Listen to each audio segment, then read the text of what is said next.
Hello guys, welcome back to our channel. ఈరోజైతే నేను ఆర్యన్ కోసం బీట్రూట్ రైస్ ఎలా ప్రిపేర్ చేస్తానన్నది మీకు చూపిస్తున్నాను. పిల్లలు కూడా చాలా ఇష్టంగా తింటారు. నేనైతే ఇది ఆర్యన్కి 9 to 10 months ఉన్నప్పటి నుంచి తినిపిస్తాను అనమాట. కాకపోతే అప్పుడు సాల్ట్ యాడ్ చేయకుంటేనే ఇప్పుడు యాడ్ చేస్తున్నాను అనమాట.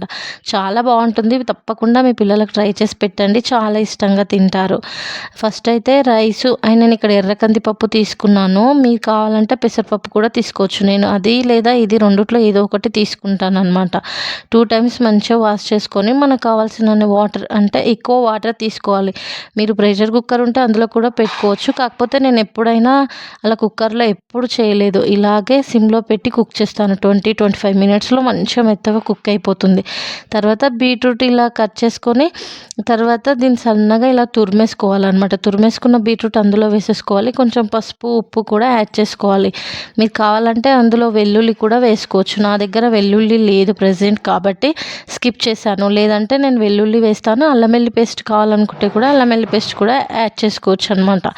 ఇక్కడ ఇలా వాటర్ పోయినప్పుడు ఫస్ట్ హైలో పెట్టుకోవాలి. ఇలా వాటర్ పోయినప్పుడు ఇంకాస్త వాటర్ యాడ్ చేసుకొని ఆ తర్వాత మొత్తం సిమ్లోనే పెట్టేసుకోవాలి. ఈ ప్రాసెస్ మొత్తం సిమ్లో అయితేనే చాలా మంచిగా కుక్ అయిపోతుంది అనమాట.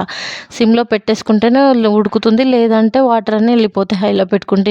ఇలా అయినప్పుడు మన దగ్గర స్మాషర్ ఉంటుంది కదా, ఆ స్మాషర్ అయితే తీసుకోవాలి. ఇలా ఉన్నప్పుడు అది ఉడికేసింది ఆల్మోస్ట్. మెత్తగా కావాలంటే స్మాషర్ తీసుకొని దాన్ని మంచిగా మెత్తగా ఒత్తుకోవాలన్నమాట. ఇలా ఒత్తుతున్నప్పుడు అలాగే పొయ్యి పైన స్టవ్ ఆన్లో ఉన్నప్పుడే స్మాష్ చేసుకోవాలన్నమాట. అప్పుడే మెత్తగా మంచిగా కుక్ అయిపోతుంది.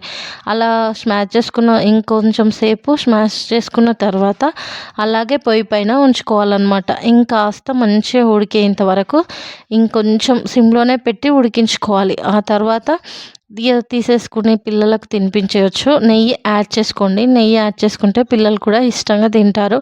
ఇక్కడ నేనైతే ఆర్యన్ కోసం, ఆర్యన్ పడుకుని ఉండే కదా, ఆర్యన్ లేచేసాడు. ఆర్యన్ దగ్గరికి వెళ్ళొచ్చేసరికి కాస్త అడుగు పట్టింది. కాకపోతే ఏం మాడిపోలేదు, ఇంకా మంచిగా కుక్ అవుతుంది. నాకైతే ఈరోజు కొంచెం హడావిడి, అక్కడ ఇక్కడ వరకు హడావిడిలో ఇంకా పర్ఫెక్ట్గా కుక్ అయ్యి చూపించలేదు. తర్వాత నెయ్యి యాడ్ చేసుకోవాలన్నమాట. మీకు కావాలంటే నెయ్యి యాడ్ చేసుకోండి, లేదంటే స్కిప్ చేయండి. పిల్లలకు నెయ్యి చాలా మంచిది కాబట్టి నేనైతే ఇక్కడ నెయ్యి యాడ్ చేశాను అనమాట. ఇక పిల్లలు మాత్రం చాలా ఇష్టంగా తింటారు. అండ్ మీ పిల్లలకు కూడా ట్రై చేయండి. రెసిపీ ఎలా వచ్చిందో ఖచ్చితంగా కామెంట్ చేయండి. చాలా బాగుంటుంది. పిల్లలు కూడా చాలా ఇష్టంగా తింటారు. ఆర్యన్ అయితే లేసేసాడు.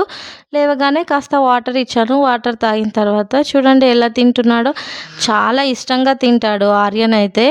చాలా ఇష్టం కూడా ఆర్యన్కి ఇలా ఫుడ్ చేయడం అంటే. ఇంకా క్యారెట్ రైసు, ఇంకా పాలకూర రైస్ అవన్నీ చేసి తినిపిస్తాను అనమాట. మీకు ఏమైనా రెసిపీస్ కావాలి అనుకుంటే ఖచ్చితంగా కామెంట్ చేయండి. మా ఛానల్ ఎవరైనా కొత్తగా చూసిన వాళ్ళు ప్లీజ్ ఒక లైక్ చేసి సబ్స్క్రైబ్ చేసుకోండి. ప్లీజ్.